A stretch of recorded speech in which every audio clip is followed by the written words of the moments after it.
I've been with my fiancée Wendy, 24F, for about 18 months now. We met at my college friend Jake's birthday party, and I was immediately drawn to her vibrant personality and stunning looks. As someone who's always been a bit insecure about my appearance, I couldn't believe my luck when she agreed to go out with me. To give you some background, I've always struggled with self-esteem issues. Growing up, I was the chubby kid with braces and thick glasses. While I eventually grew out of that awkward phase, the insecurity never really left me. I threw myself into my studies and later my career, thinking that if I couldn't be the most attractive guy, I could at least be successful. By the time I met Wendy, I had a stable job as a software developer at a mid-sized tech company. I wasn't rolling in money, but I was comfortable and had been saving up for a down payment on a house. Wendy, on the other hand, was working as a bartender at a popular nightclub downtown. She'd moved to the city about a year before we met, chasing dreams of becoming a model or actress. Our first date was at a trendy sushi restaurant. Wendy ordered the most expensive items on the menu without even glancing at the prices. At the time, I thought she was just living in the moment, and I was happy to treat her. Looking back, I should have seen it as a red flag. Our relationship moved pretty fast. Within 3 months, Wendy had practically moved into my apartment. She explained that her roommate situation wasn't working out, and she was struggling to make rent on her bartending salary. Being the supportive boyfriend I thought I needed to be, I offered to let her stay with me until she got back on her feet. I remember the day she moved in. She showed up with 6 suitcases full of clothes and shoes. When I joked about where we'd put it all, she just laughed and said we'd make it work. That night, as we lay in bed, Wendy told me how lucky she felt to have met me. She said I was different from other guys she'd dated, kinder, more mature, more stable. I felt on top of the world. Fast forward to now, and Wendy still lives with me rent-free. I pay for everything: groceries, utilities, her car payments, and even her frequent shopping sprees. She quit her bartending job about 6 months ago to focus on her influencer career, but so far, it hasn't taken off as she hoped. I didn't mind supporting her at first because I genuinely believed in her dreams and wanted to see her succeed. Wendy's typical day involves waking up around noon, spending hours on her makeup and outfit, then going out to take pictures for Instagram. She often comes home late, saying she was networking with other influencers or attending events. I'd sometimes gently suggest she might want to look for a part-time job, but she'd always brush it off, saying her big break was just around the corner. Last week, I had planned a surprise weekend getaway for our anniversary. I'd been saving up for months, cutting back on my own expenses to afford a romantic trip to a beachside resort. I took Friday off work and was all set to surprise Wendy when she got back from her photo shoot, which usually means hanging out with her friends and taking pictures for Instagram. I was in the bedroom, packing our bags, when I heard the front door open and Wendy's voice, along with a few of her friends. I was about to go out and greet them when I overheard something that made my blood run cold. Wendy was laughing and saying, "I can't believe how easy it is to get Matt to buy me stuff. All I have to do is bat my eyelashes and pout a little, and he's running to the store with his credit card." One of her friends asked, "Aren't you worried he'll catch on?" Wendy's response felt like a knife to my heart. "Please, Matt's too insecure to ever leave me. He thinks he hit the jackpot with me. As long as I keep him happy in the bedroom, he'll keep funding my lifestyle. It's a win-win." I stood there, frozen, as they continued to laugh and joke about how Wendy had trained me to be her personal ATM. They even started placing bets on how expensive a gift she could get me to buy for their upcoming girls' trip. As I listened, memories started flooding back. The time Wendy convinced me to buy her a $500 handbag for her birthday, even though I'd already gotten her a nice necklace. The weekend trips I'd funded under the guise of her needing to network with other influencers. The countless times she'd come home with shopping bags full of designer clothes, always with a ready excuse about needing them for her brand. I couldn't bear to hear anymore. I quietly closed the bedroom door and sat on the bed, trying to process what I'd just heard. The woman I thought I was going to marry saw me as nothing more than a walking wallet. All those times I thought she was being affectionate or loving, she was just manipulating me for money. I canceled our weekend plans, telling Wendy I had to work on an urgent project. The look of disappointment on her face, which I once would have found endearing, now seemed calculated and fake. I've been avoiding her as much as possible since then, making excuses about being busy with work. She's noticed something's off, but I haven't confronted her yet. I'm torn between feeling angry, hurt, and embarrassed. Angry at Wendy for using me, hurt that our entire relationship seems to have been a lie, and embarrassed that I fell for it so completely. I keep replaying moments from our relationship in my head, wondering how I could have been so blind. There was the time Wendy lost her credit card right before we were supposed to go on a shopping trip for her new workout gear. Of course, I ended up paying for everything. Or the numerous times she'd conveniently forget her wallet when we went out to dinner with her friends, leaving me to foot the bill for the entire group. I don't know what to do now. Part of me wants to kick her out immediately, but another part is scared of being alone. What if she's right? What if no one else would want to be with me? But I also know I can't stay with someone who sees me as an ATM rather than a partner. I'm planning to confront her this weekend, but I'm nervous about how it will go. Will she deny everything? Try to manipulate me again? Or will she finally show her true colors? I've thought about recording the conversation, just in case things get ugly, but I'm not sure if that's legal or ethical. I've also been wondering how to handle the financial aspect of this. Most of the furniture in the apartment is mine, but I've bought Wendy a lot of expensive gifts over the past year and a half. Do I ask for those back? Do I just cut my losses and move on? The hardest part is facing the fact that I've been living a lie. I really thought Wendy and I had a future together. We'd talked about marriage, kids, buying a house. Now I realize those were probably just tactics to keep me on the hook. I feel like such a fool for not seeing this sooner. Were there signs I missed? Should I have been more suspicious when she quit her job without having another lined up? Was I so blinded by her beauty and the idea of having a gorgeous girlfriend that I willingly ignored the red flags? Any advice on how to approach this situation would be appreciated. I know I need to end this relationship, but I'm scared of what comes next. How do I rebuild my self-esteem after this? How do I trust someone again? Update 1. It's been a week since my last post, and a lot has happened. I want to thank everyone for their supportive comments and advice. It really helped me gather the courage to confront Wendy. Last Saturday, I finally sat Wendy down for a talk. I had spent the whole week rehearsing what I was going to say, trying to prepare for every possible reaction she might have. I chose a time when I knew we wouldn't be interrupted, early afternoon, after she'd usually woken up but before she would typically go out with her friends. I started by asking her about her plans for the future, both for her influencer career and our relationship. She gave me her usual spiel about how she's this close to landing a big sponsorship deal and how she sees us getting married within the year. As she talked, I found myself noticing things I'd overlooked before. The way her eyes darted around when she mentioned the sponsorship, the slightly rehearsed quality to her words about our future. Then, I dropped the bomb. I told her I overheard her conversation with her friends last week. The look on her face was a mix of shock, anger, and, surprisingly, fear. She tried to backpedal, claiming it was just girl talk and that she didn't mean any of it. But I wasn't having it. I laid out everything, how I'd been supporting her for over a year, paying for all her expenses, and even funding her failed attempts at becoming an influencer. I told her how hurt and betrayed I felt hearing her laugh about manipulating me. As I spoke, I could see the wheels turning in her head, probably trying to figure out how to spin this in her favor. Wendy's reaction was not what I expected. Instead of apologizing or trying to make amends, she got defensive.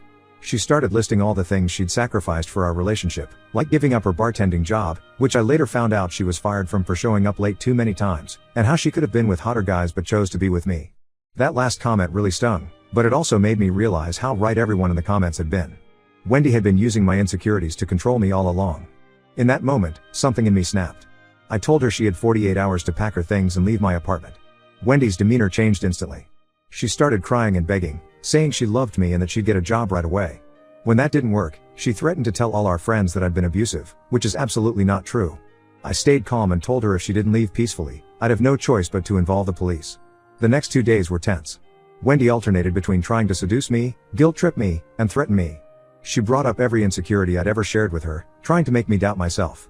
At one point, she even tried to convince me that I had misheard her conversation with her friends, that they were actually talking about some TV show character. But I stood my ground. On Sunday night, Wendy's tactics changed.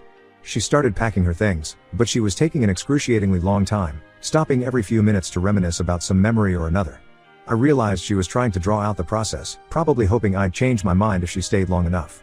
I ended up taking Monday off work to ensure Wendy actually left. It was painful watching her pack up her life from our shared space. Despite everything, there was a part of me that wanted to tell her to stay, that we could work things out. But then I'd remember her laughing with her friends about manipulating me, and my resolve would harden again. On Monday evening, she finally left with all her belongings. The last thing she said to me was, "You'll regret this, Matt.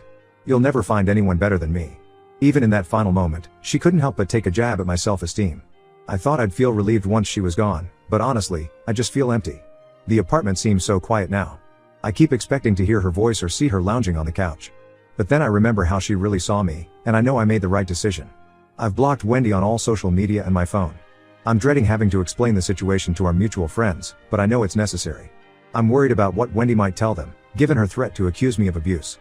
I've decided to be proactive and reach out to a few close friends to explain my side of the story. For now, I'm focusing on myself. I've started going to the gym again, something I'd let slide while I was with Wendy. She always said she preferred me with a bit of a dad bod, and now I wonder if that was just another way to keep me insecure and dependent on her. I've also reached out to some old friends I'd lost touch with while I was with Wendy. It's been nice reconnecting with them, though I feel guilty for neglecting these friendships for so long. One of my college buddies, Alex, invited me to join his weekly basketball game. I used to love playing but stopped because Wendy said it took up too much of my time. I'm looking forward to getting back into it. Financially, I'm still reeling a bit from the impact of supporting Wendy for so long. I've had to dip into my savings more than I'd like, and that house down payment I was saving for seems further away than ever. But I'm determined to get back on track. I've started tracking my expenses rigorously and have set up a new budget for myself. It's going to be a long road to rebuilding my self-esteem, but I'm committed to it. I never want to be in a situation like this again. I'm considering seeing a therapist to work through some of these issues, but I haven't made an appointment yet. Part of me is scared of what I might uncover if I start digging into why I let myself be treated this way for so long. Thank you all for helping me see the truth and find the strength to stand up for myself. I know I have a long way to go, but for the first time in a long time, I feel like I'm on the right path. Update 2. It's been about a month since Wendy moved out, and I wanted to give you all an update on how things have been going. First off, I want to thank everyone again for their support and advice. It's been a challenging month, but I'm starting to feel like myself again. The first week after Wendy left was tough. I felt lonely and kept second-guessing my decision. The apartment felt too big and too quiet. I found myself reaching for my phone to text her countless times, only to remember why she wasn't there anymore. But every time I started to miss her, I reminded myself of what she'd said about me and how she'd been using me all along. I've been keeping busy with work and my renewed social life. The weekly basketball games with Alex have become a highlight. It's not just about the exercise, it's the camaraderie, the friendly trash talk, the post-game beers. It reminds me of who I was before Wendy, and I like that version of myself. About 2 weeks ago, I ran into one of Wendy's friends, Melissa, at the grocery store. I was prepared for it to be awkward, but to my surprise, Melissa actually apologized to me. She told me she'd always felt uncomfortable with how Wendy treated me but never knew how to bring it up. She also revealed some things about Wendy that I hadn't known. Apparently, Wendy had a history of latching onto guys with good jobs and manipulating them into supporting her. I was just the latest in a long line of men she'd used. Melissa also confirmed that Wendy had indeed been fired from her bartending job for repeatedly showing up late and hungover. Hearing all this was like a final puzzle piece clicking into place. It hurt to realize just how thoroughly I'd been deceived, but it also helped me let go of any lingering doubts about ending the relationship. I thanked Melissa for her honesty and left feeling a strange mix of sadness and relief. On the positive side, I've been making progress in other areas of my life. I've been going to the gym regularly and have already noticed some improvements in my physique and energy levels. I've started meal prepping on Sundays, which has helped me eat healthier and save money on takeout. I've also been rediscovering old hobbies. I used to love photography before I met Wendy, but I'd let it fall by the wayside. Last weekend, I dug out my old camera and spent a day at the local botanical gardens, just taking pictures of flowers and trees. It felt good to create something just for the joy of it, not for likes or follows. Last weekend, I went out with a group of friends for the first time since the breakup. We went to a new brewery that had opened up downtown. It felt good to laugh and enjoy myself without worrying about Wendy's demands or mood swings. One of my friends even suggested setting me up with her coworker, but I told her I'm not ready to date yet. I want to focus on myself for a while and make sure I'm in a better headspace before I consider getting into another relationship. Financially, I'm doing much better now that I'm not supporting 2 people on my salary. I've started putting money aside for a vacation I've always wanted to take but could never afford while I was with Wendy. I'm thinking about a solo trip to Japan next spring. The idea of traveling alone is a bit daunting, but also exciting. There have been some awkward moments with mutual friends who don't know the full story. A few have asked why Wendy and I broke up, and I've been honest but brief in my explanations.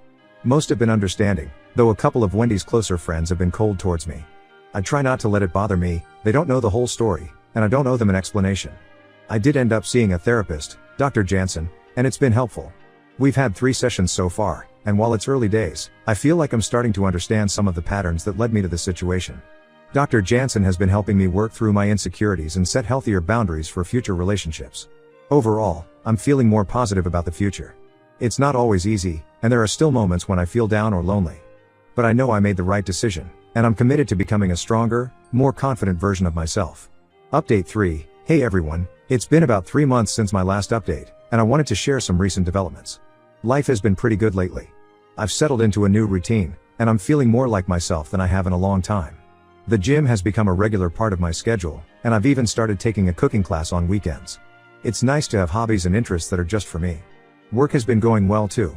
Without the constant stress of Wendy's demands, I've been able to focus more on my career.